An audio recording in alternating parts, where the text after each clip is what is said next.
You're very welcome along. It's Golf Weekly. If you're listening on podcast, as ever, friends of the pod, you are most welcome. If you're listening on Facebook Live, watching on Facebook Live, or any of our social channels, you're very welcome. We're going to try and stream this thing on an ongoing basis, generally around 1 o'clock, 1:30 today. Bit later today. Lots going on. Nathan Murphy involved in some high-powered meetings. Hello, Nathan. How are you? Oof. Very high-powered. Things are happening. Big things are happening. Doesn't look good for you, Joe, I won't lie. It's been that kind of fortnight. So I tell you what, big news. We got a good competition. Oof.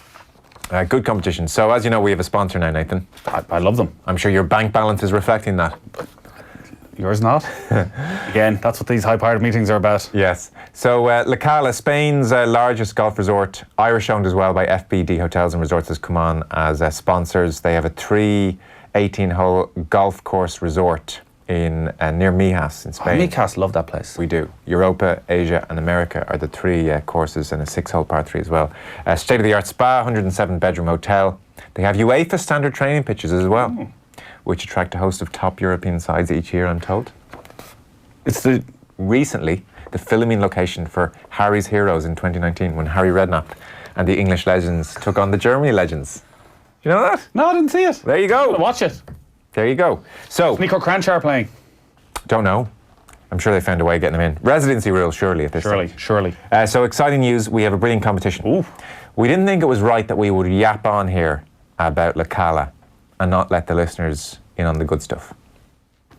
So, for the sake of a single tweet, listeners, you can be with a chance to win 3-night stay. 3-night stay. 4-2, flights included. What? Yeah.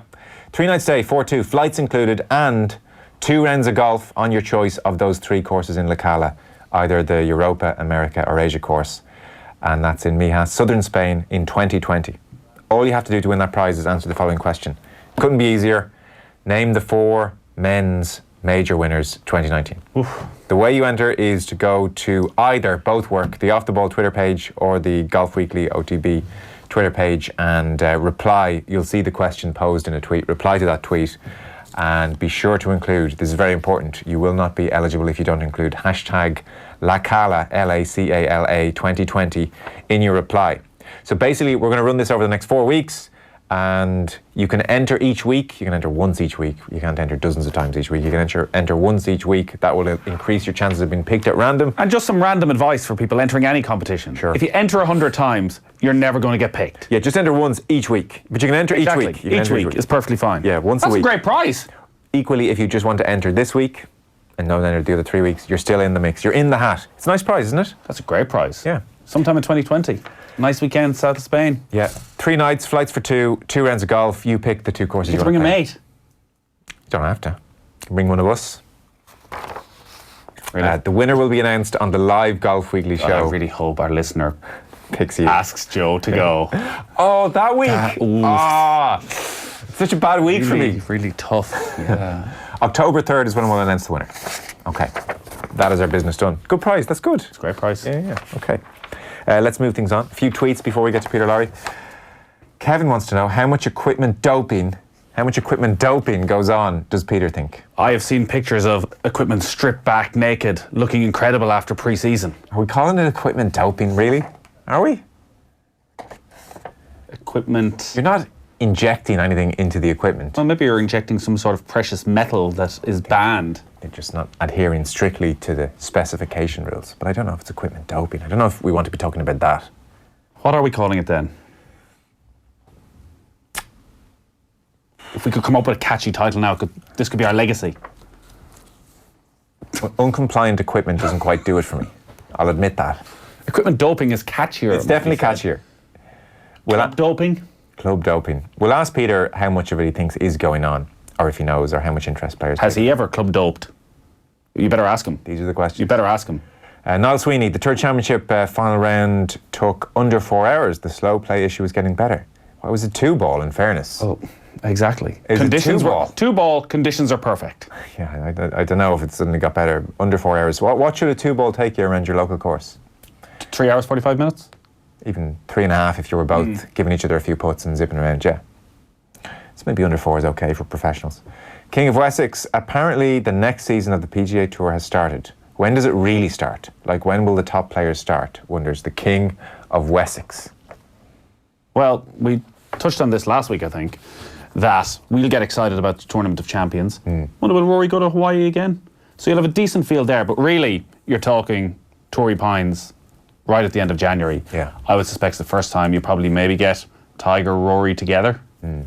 We're still in the early stages of this wraparound season, King of Wessex. Generally, sponsors will shell out a few quid to get a reasonably big name there, or two. One or two. So we had Bubba Watson and Bryson there last week. You might get a sprinkling here or there if it suits them, but really, and not until the 2020 calendar year starts, I think. And then Andrew Cushion. Qualifying starts at Wentworth for the Ryder Cup. Any Ryder Cup predictions? Hashtag friend of the pod. Haven't even thought about it, really. Victor Hovland. Really? Yeah. Oh, 100%. He's at Wentworth this week. Sponsor's invite. Yes, Victor Hovland, right. Our good friends at 15th Club. I say good friends because I steal all their statistics, don't pay them, and they've yet to sue us. Yeah. So they're good friends. Yeah. I think it's beneficial for them, for me to mention them on this podcast. Listen to this about Victor Hovland. It's huge for them for you to mention it. Really. It could make them. Yeah. Like, all right, it's all well and good getting in with Ryder Cup teams and all that sort of stuff, but this is the turning point in their business model. And for free. Not even a sponsorship, though we would take a secondary sponsorship.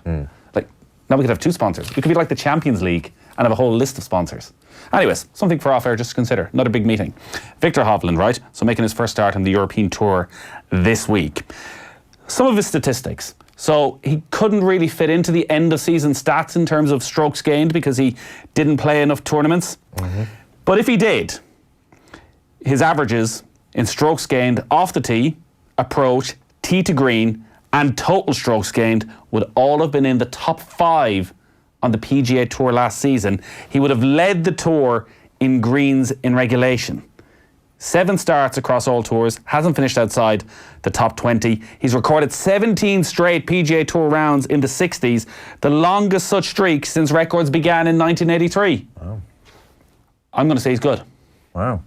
That's not bad. No, not bad at all. And obviously was low amateur at the Masters and the US Open. Very impressive. We'll see how he gets on this week at Wentworth. Peter Lawrie is standing by. Hello, Peter. Hello, gentlemen. How are you? Very well. Thanks for joining us. All the way from sunny Cala.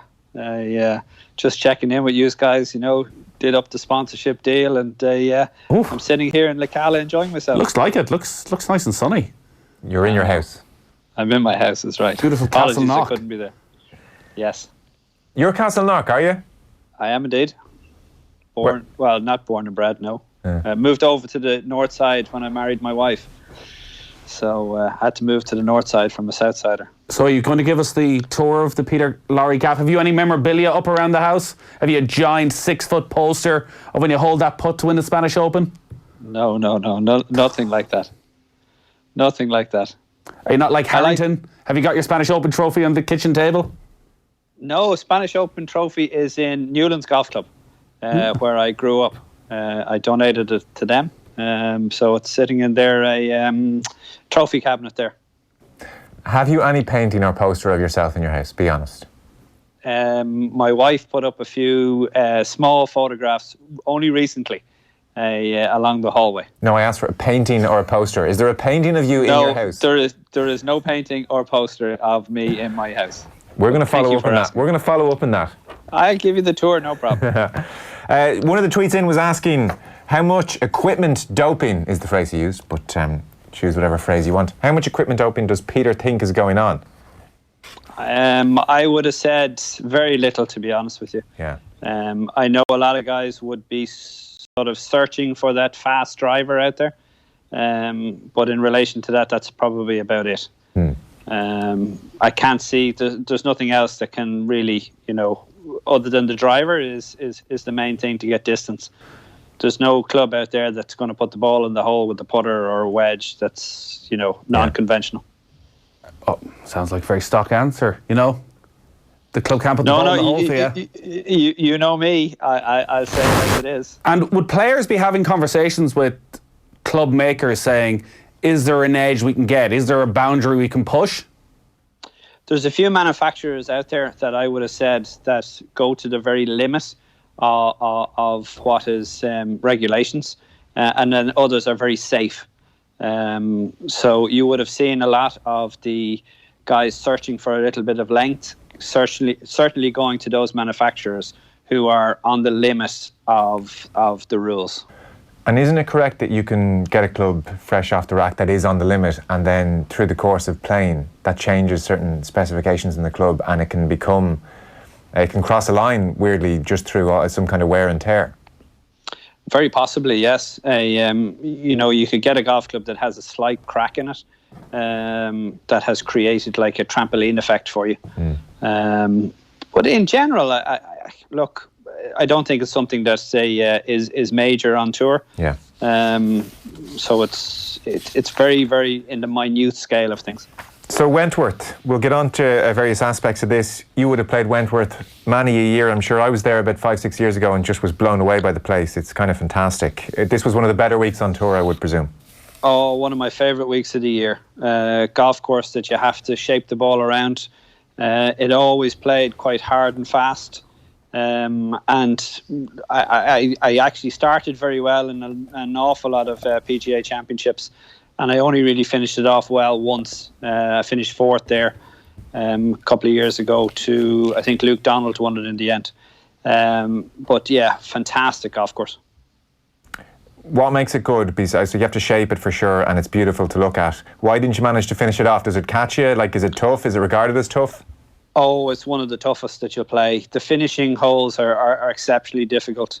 15, 16, 17 and 18 now is probably plays the easier that it has ever played over the years. But there's a really couple, the 14th up the hill, the par 3, then you go 15, 16, 17 are all really tough, tough golf holes. You don't really see it as much on TV, but having been there, some of the houses off the fairways are just unbelievable. Phenomenal. The wealth in that part of the world is incredible. Unbelievable. The houses, and then spectators that they get there as well. But for you to be a member, I think, of Wentworth is, I know I think it was the Japanese or Chinese came in to buy it, your membership went up $100,000 per year. When they took it over. So you have to be a very wealthy to be a member of Wentworth. Yeah, and the surrounding area is just owned by various princes from the Middle East. Oh, it's Chinese insane. Consortiums and royalty. I've driven past Wentworth. I've been to Ascot and to Windsor on a couple of occasions, and that part of the world is just... It's not for our types, Nathan. No. You mentioned the tough finish. Rory McIlroy started so well today. He has finished ultimately +4, so you would say his tournament is already pretty much approaching over, and he started off with an eagle on the par 5 fourth, followed up by a birdie on the next hole. He was flying, and then went bogey on 8, bogey on 9, bogey on 10, did manage a birdie on 12, but then went bogey on 13, bogey on 15, and then the 2 closing par 5s, he had a double bogey on the 17th, and then on 18 lost his ball off the tee and had a bogey there. So it's a 76, a pretty appalling back 9 of 42, Peter Lawrie, for Rory McIlroy.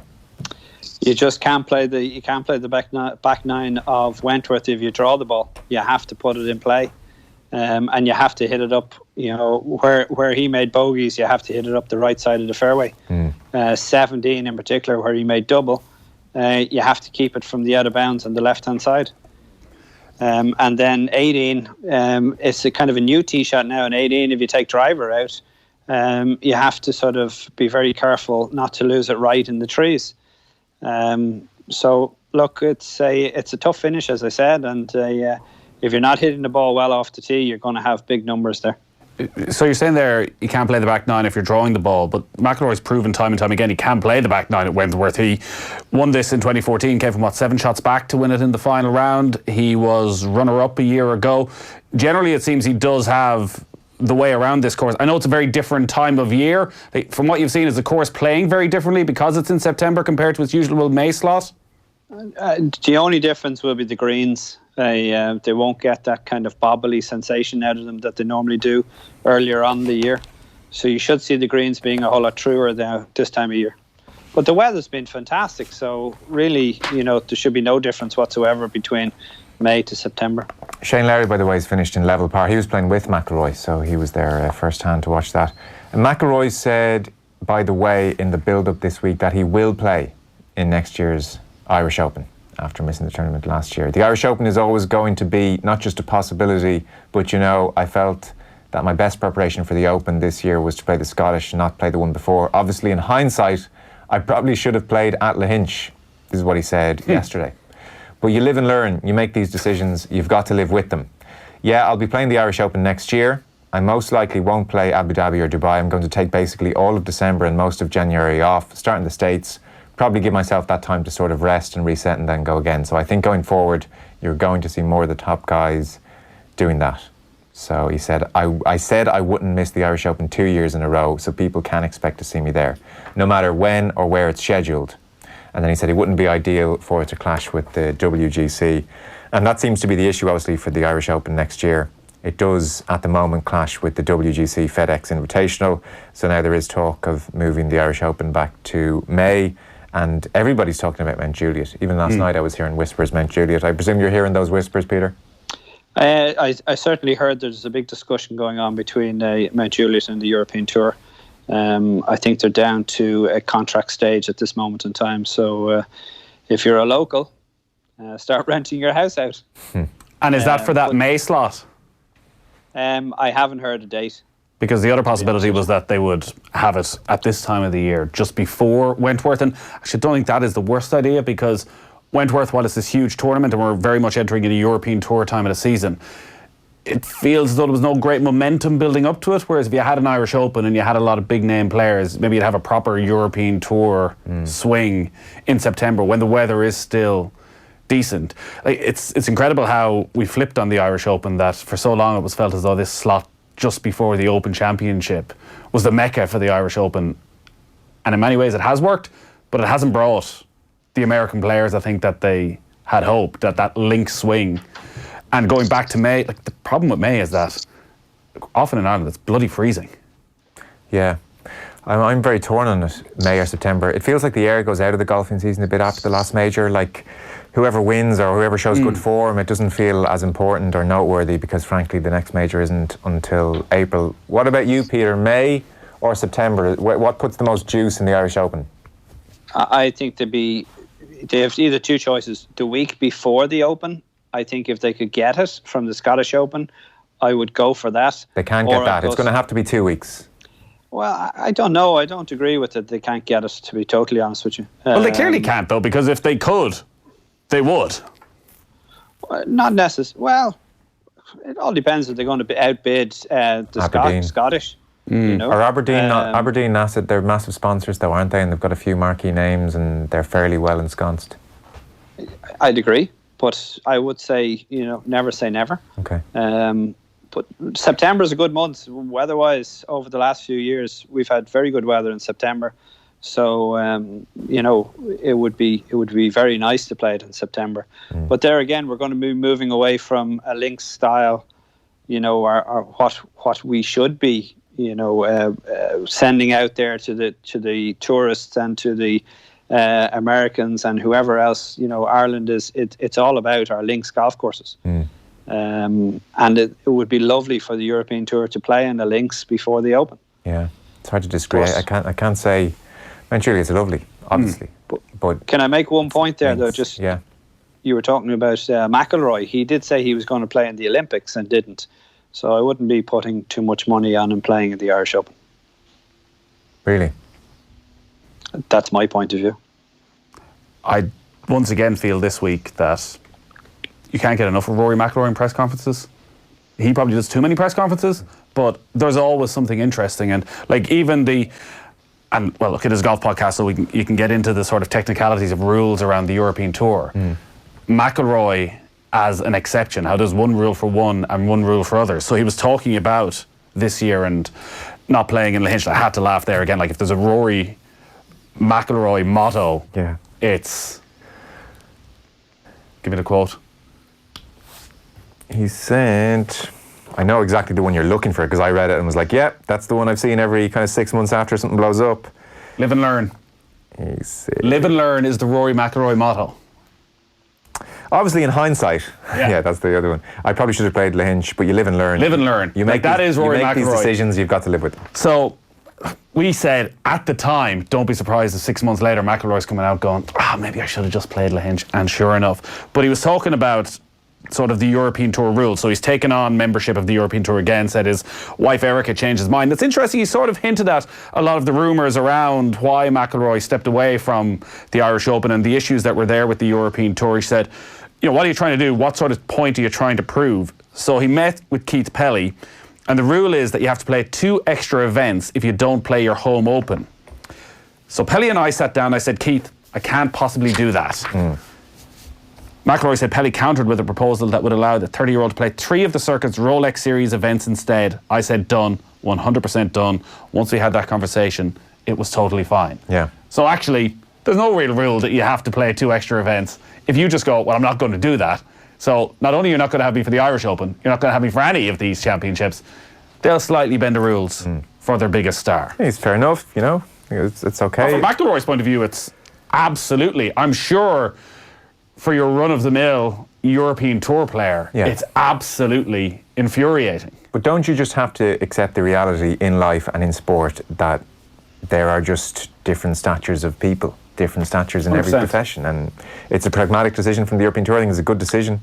And I'm sure the rank and file European Tour, Peter, are having a good bitching session in the locker room, but unfortunately, them's the breaks. McIlroy is of a different stature. I was at the meeting when we decided to put an extra 2 events onto anybody who didn't play their home Open. Yeah. And it went around the table, and it was actually George O'Grady who brought it down to 2. Around the table, it was a lot more. I remember Jimenez said 7, which was laughed at. But at the time, it was basically based around Robert Karlsson and Henrik Stenson not playing in Sweden, and the Swedish Open was dying, and none of the Swedish players were playing, or the top Swedish lads were playing, and it was trying to force them back to play in their home Open. Okay. And it really didn't come up to, it hasn't reared its ugly head until McIlroy didn't play in the Irish Open. But going back to that committee meeting, there was an awful lot of feeling around the table that, you had to play in your Irish Open. There was no excuses. You played in your home Open. So for him to now circumvent the rules, you'd see a lot of guys being a little bit annoyed, to put it mildly. Do you think it's the right pragmatic decision ultimately? No, I don't. I think if it's your home Open, you should have to play in it, unless you're injured, of course. Yeah. But you shouldn't get the option to not play it and then play the week later, and then say, well, if you play in a few of the Rolex events, which is Keith Pelly is struggling to push these Rolex events out again. I think it's been a failed idea and system. They haven't gone from strength to strength. If anything, they've got weaker. The money has got bigger, but the field sizes and the field strengths have got weaker. So it proves the point that no matter how much money you put on the table for prize money, it doesn't bring the best players. I love that Jimenez said 7. Were you like, bloody right, Angel, I'm with you? What kind of fella is Jimenez? I used to wind them all up. It was great. Jimenez was brilliant. He was very difficult to understand at the meeting. Cigar in the mouth the whole time. I give you one. There was a player who a couple of years ago, he moved a marker. He was marking his ball and he tapped down a spike mark. You don't need to name him, but you probably know who he is. And he got banned on the European Tour. He got fined, and then he wasn't suspended but got a fine. And I remember Jimenez banging the table and shouting, "He shit! He shit! He shit!" And he didn't mean the word S-H-I-T. He meant he cheated. So he cheat, but it sounded like he shit.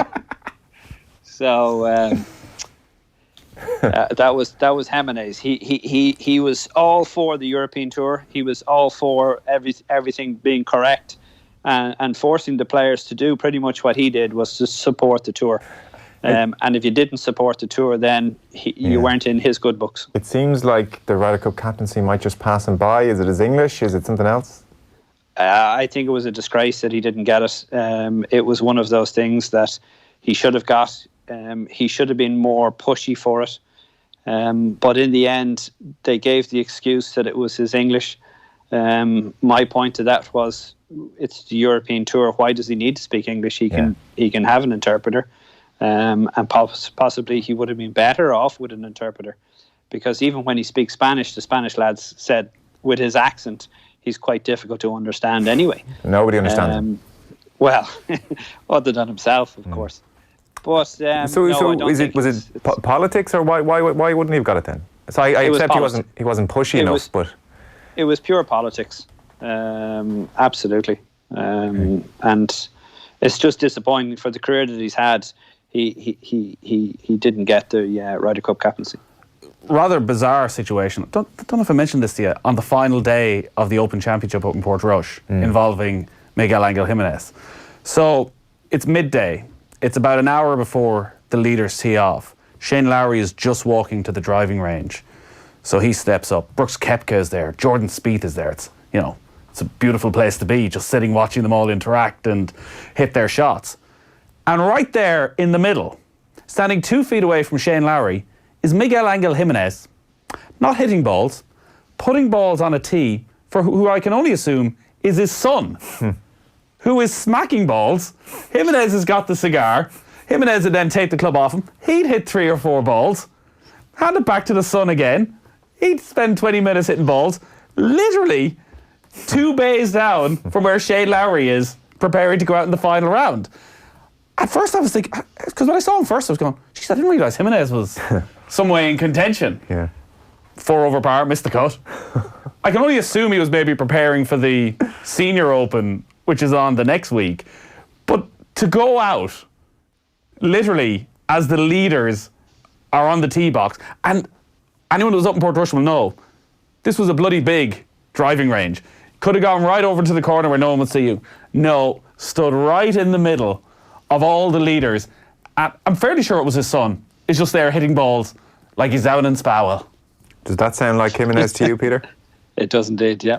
Is it just, he does not care, is his own man, does whatever he wants? I think what Nathan is describing us there is somebody who would actually, have a conscious thought of what's going on around him. Okay. Jimenez would be very much, well, I'm doing this, I'm not in anybody's way, I'm not doing anything, so what's wrong with it? Maybe he has a point. Yeah, it's just that mentality, So, well, that's Rory. Look, he's a European Tour member again, albeit they've bended the rules ever so slightly. Just to finish up on the men's game, because I want to talk Solheim Cup as well. Harrington revealed his first vice-captain. He's gone for Robert Karlsson, 11 professional wins. He was the #1 European for a time. Very low profile publicly. I don't think I've ever really had much of a conversation about Karlsson, but very clearly he's held in high esteem at European Tour level. Will he be a future captain, or is that ship also, because all these superstar big European names now are coming to an age, has that ship passed by Karlsson? I would have said so, yes. He's kind of out of the limelight now. I think Porrick would be bringing Robert in. He would know Robert quite well. Robert is a refined person. He wouldn't be involved, with too many people. But he'd be very intellectual. He'd know what he's talking about. Has strong opinions on certain topics, and I think he'd be a very good vice captain. I don't think he'll ever be captain. Yeah. No, you'd imagine the way it's going right now is Poulter, Westwood, and then you're probably looking at one of McDowell or Donald missing out, because Garcia will be in there as well. You just think for a player of Robert Karlsson's stature, it has passed him by. Mm. I would agree with that one. He's not playing much anymore. Mm. He pretty much is. No, the problem with his eyesight, didn't he? Semi-retired. That was the problem for Karlsson. It all just fell off a cliff. He had a problem with his eyesight that massively affected his game. I hadn't heard that. A couple of other bits just before we talk about the Solheim. Yeah. I know what you've been sitting here thinking, long winter months. Remember that glorious night when Tiger played Phil for all that money? What entertainment that was. Do you know what we need? We need more made-for-TV spectacles. The match part 2? Not quite. American viewers can look forward, Joe, to watching a new 4-man skins exhibition in Japan featuring Tiger Woods, and I quote here, newly minted FedEx Cup champion Rory McIlroy. The event, which is called the Challenge Japan Skins, also features Jason Day and Hideki Matsuyama. Jason Day. And is going to be played ahead of the inaugural Zozo Championship. Wow. Jason Day's getting in there because they're saying to Tiger, who doesn't annoy you? Yeah, Jason Day. Bring him in. Bring him in. Why aren't these things ever good? Like, this has been billed as something a bit different and mic them up and access and blah, blah, blah. Why don't they work? Like, we're having a producers meeting about this now. Why doesn't sport in general doesn't matter unless it means something. And that's part of the problem golf has in general right now, that the way they have done this new season, they've sort of said the majors are everything. That's all that means something. So even though we're here at Wentworth and we're heading into, I think this is the first of 5 Rolex Series events between now and December, as you said, there's a feeling that the season is done. Yeah. Everything that's to be won has been won. Everything that will decide what the history of this year is. But like the selling point for this thing is not that it means anything. Everybody understands it's meaningless. The selling point would be you're going to get a sense of their character and personality, and you're going to get some inside access into, one, how they play golf, as in better mic'd up conversations with the caddy, and 2, how they interact. And that was one of the selling points of Mickelson and Tiger.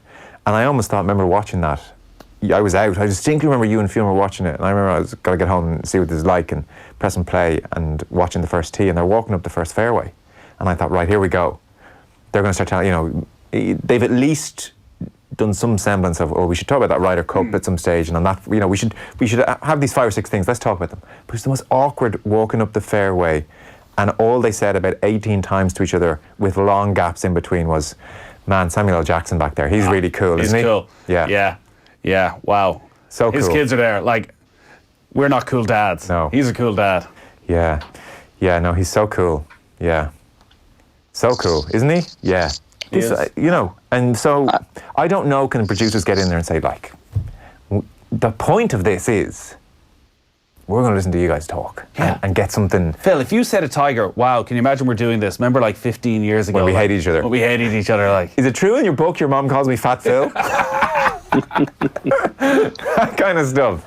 Yeah, but everyone else calls you Fake Phil. Totally. So, but it seems like that bit is always missing, Peter, with these mic'd up things. I no longer get excited by the mic'd up stuff.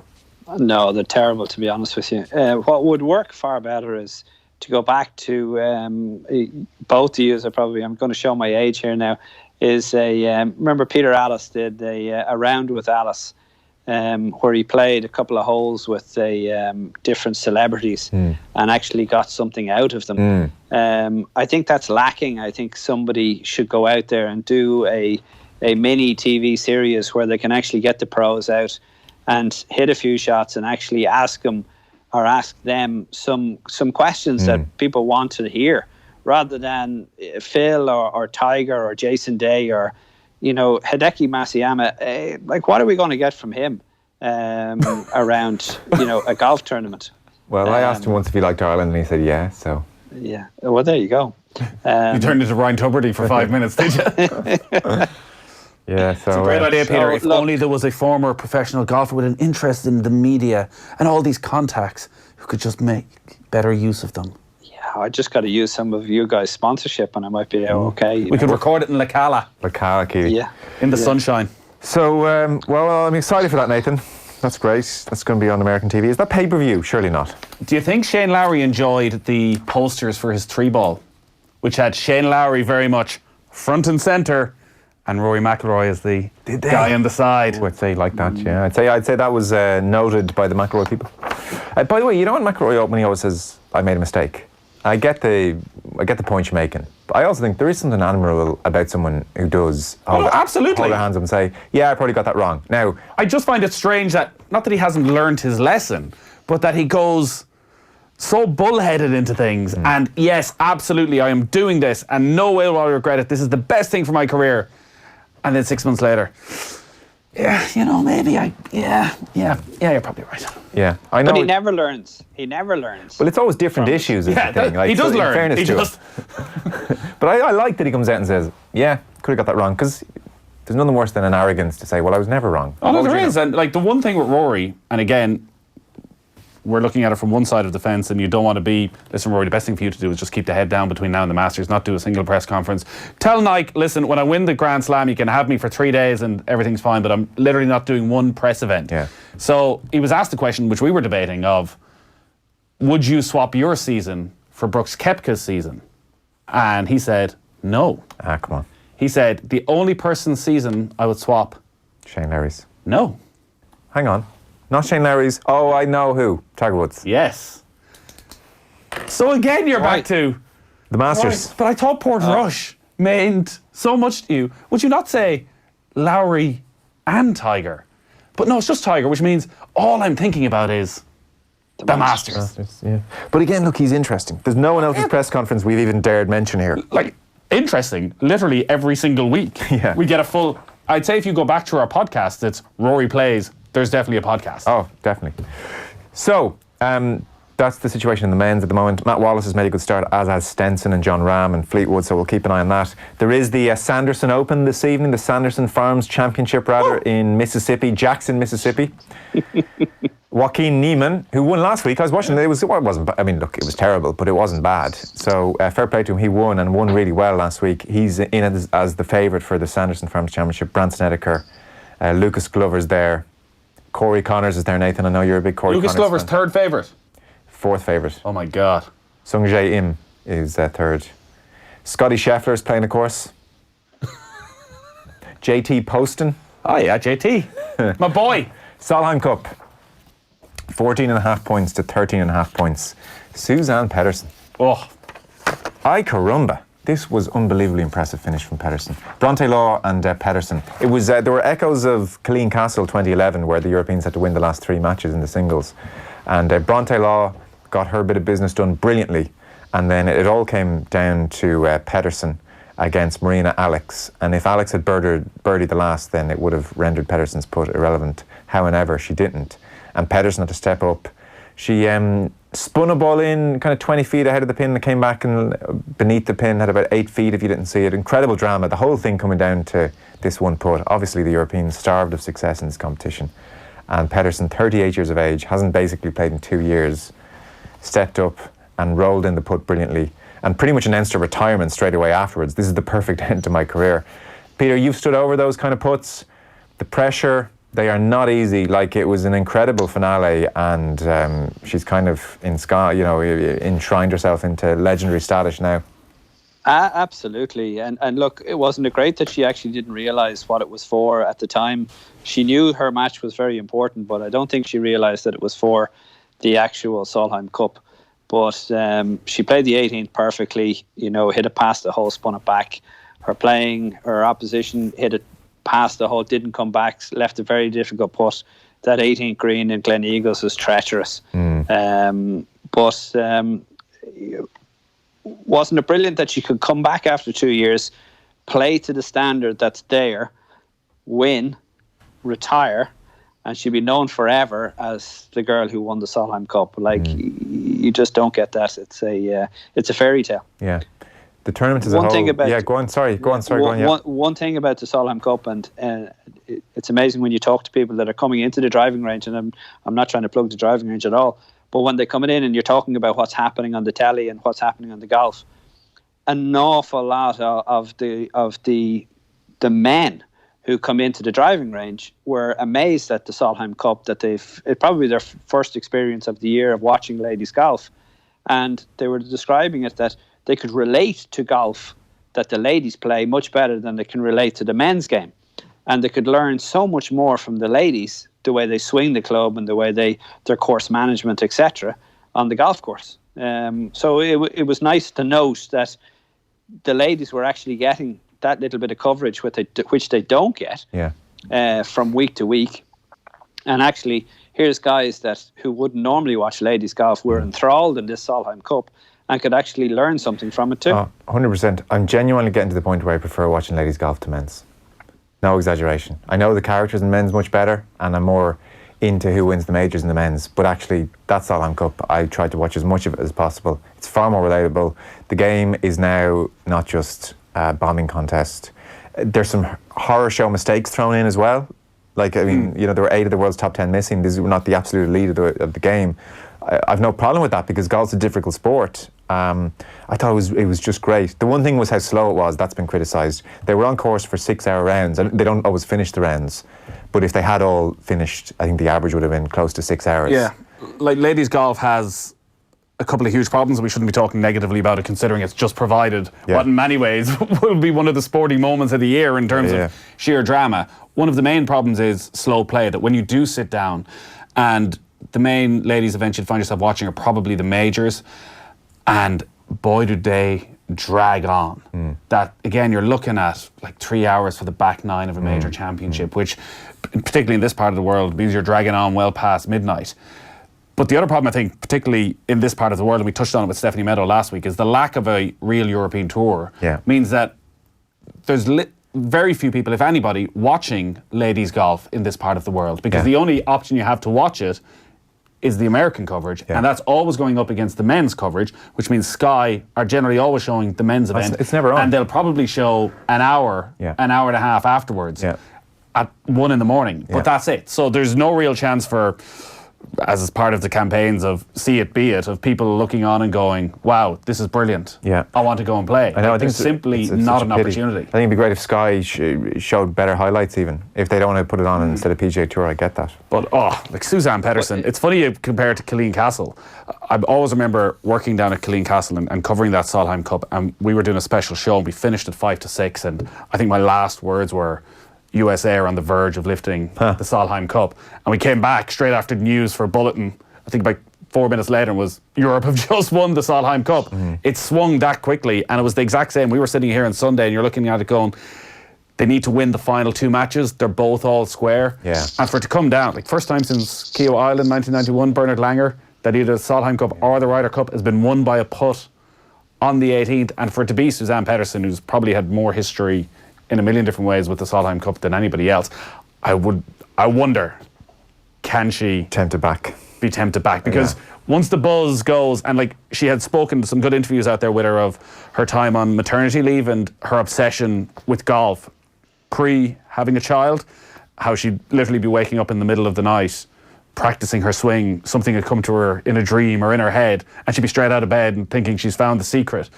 That level of obsession to never thinking to be anything else, and talking about having a child and going, actually, you know what, I haven't really missed it. I found another outlet in my life. But when you've got to that level, when you can win a Solheim Cup with little or no golf under your belt, you'd wonder in 6 months when the buzz wears off, do you go, I can still go out and do something, prove myself? And she'd probably get a pick again. Sorry, Peter, you were going to come in there on something. You've thrown me. It was about we were talking about the coverage, I think, or the fact that we don't actually see all that much of it. Yeah, look, the ladies European Tour has struggled for many years now, and they really have. They lose their players to America, of course, but they don't show any coverage of it. There's little or no sponsors whatsoever. So it's very difficult for anybody to watch it, to anybody to relate to ladies golf. And something has to be done. Something has to improve towards whether they play, 2 tournaments a month. But I remember down in Morocco, they used to play the King Hassan Trophy, and then they used to play the ladies event on a different golf course. And they were paying, you see the girls there, and they were in the same boat that we were, staying in a hotel, flying over, and they're playing for buttons in comparison to what we were playing for. And that was one of the very small tournaments on the European Tour. So it must be a huge struggle for the ladies to even motivate themselves, especially young girls coming up, where there's no money in the game, there's no sponsors. They get their game to a certain level, and then they've nowhere to go. Yeah, it's true. In fairness, Sky did a really good job of the coverage. It was good. And there's a good proper rivalry. Even I was watching the opening ceremony, and Julie Inkster, the US captain, stood up to make her speech.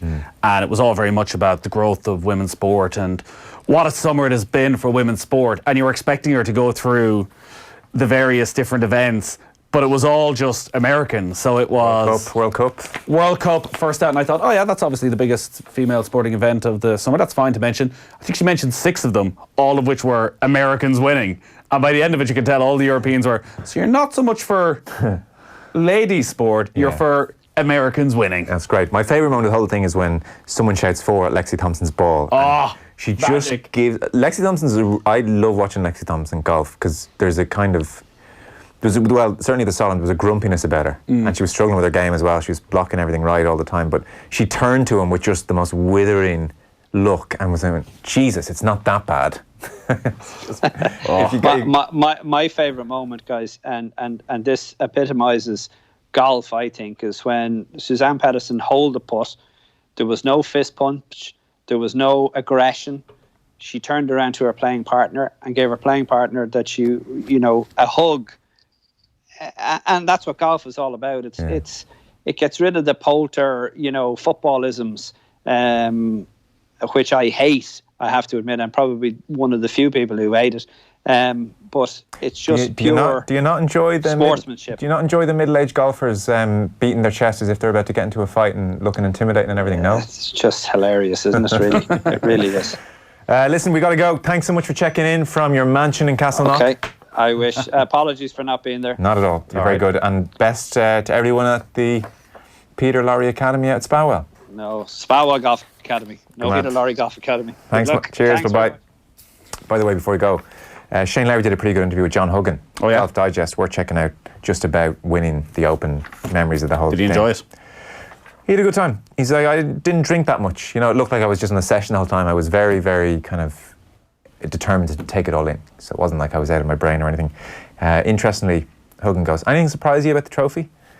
He's like, there's actually a mistake on it. I'm not sure I should say this, but when Fred Daly won in 47, he won at Hoylake. Whereas in the trophy it says he won at Holy Lake. Porrig told me about it. When I showed him the trophy, he said, yep, that's the one. And then he talked about just the history of seeing it, and he's like, seeing Tom Morris, 1872. Still, I think, a bit blown away by the whole thing. And, do you know what, it's a good interview for people who love their golf. For instance, you get into stuff like this. Your short game has always been one of the best parts of your game. Do you have any idea how you pitch and chip, or does it all feel? And he talks about it. It's just feel. He said, this year I wasn't chipping very well, and purely by playing around with it myself, I came up with a solution. I weakened my left-hand grip. That made the club face less strong. So when I needed a spinny chip, I go with that grip. It's stuff like that, which is nice to get a real insight into his game. Do you like rough around the greens or tight lies? He said, not rough. Take Medina, US Open style rough around the greens. Everyone just opens the club face, hits the ball hard. There's no subtlety to it. I like when the ball runs away from the greens. That takes the bad chippers out of it. Stuff like that. It's good. It's in Golf Digest. It's going to be a long 6 months for him, I suspect. While in one way it's brilliant that you're the most recent major champion for a long time. Every tournament he plays, and he's going to play a lot on the European Tour over the next while. Yeah. He's going to have to do a press conference. And we know Shane Lowry in this country a certain way. The rest of the world doesn't. And even there was a headline in one of the papers yesterday saying... The fluke. Lowry doesn't need green jacket to show Open win was a fluke. Yeah. You think, he won't like that. Nobody thinks that Shane Lowry's win was a fluke. No. Because we've seen Shane Lowry. We know exactly what he was capable of. But you can, in a way, understand in other parts of the world, he's just another golfer. Yeah. That they're thinking, well, where did this guy come from? Yeah. Out of nowhere. He's not a dominant figure. And I hope he doesn't get pissed off with that side of it. I've constantly been asked, like he was talking of, everyone spends your life saying, when are you going to win a major? And then you win one. When are you going to win another one? Instead of just pausing. That's unfortunately the nature of, I guess, journalism as much as anything else. It's true. It's an obvious question, but when it's asked 4,000 times, it will get annoying. That is us done again. Don't forget to enter our competition we mentioned at the top. Very nice prize. And the show brought to you with thanks to Cala, Spain's largest golf resort, Irish owned by FBD Hotels and Resorts, out near Mijas in southern Spain. That is us done. Nathan Murphy, thank you. We'll put our Dare Manor review pod up in the next day or so as well. Should we, Joe, as a bonus for our podcast listeners at the end of this? Here we go. Bit of work for you. No, this is the answer. Can you imagine this, no, Joe? is the Can answer. you imagine this, right? Myself and yourself, how long have we been doing this for? A long time. 25 years. Actual PGA Tour golfer was in studio on Tuesday. Oh yeah, we missed An it. actual PGA Tour golfer was in studio on Tuesday. And Richie McCormick, who literally... Hates golf. To say he hates golf is putting it mildly. Every time it's mentioned... Even during major week. He kicks off. He interviewed Troy Merritt, I know. two-time PGA Tour winner. It's actually a disgrace. It's a disgrace. It's outrageous. No, it's outrageous. Yes, no, the news was not greeted with joy. So there you go. Troy Merritt was in studio this very week. Merritt. Richie McCormick sat there and told him how much he hates golf. Yeah. Okay, we're done. I gotta go. You gotta go. We'll see you next week.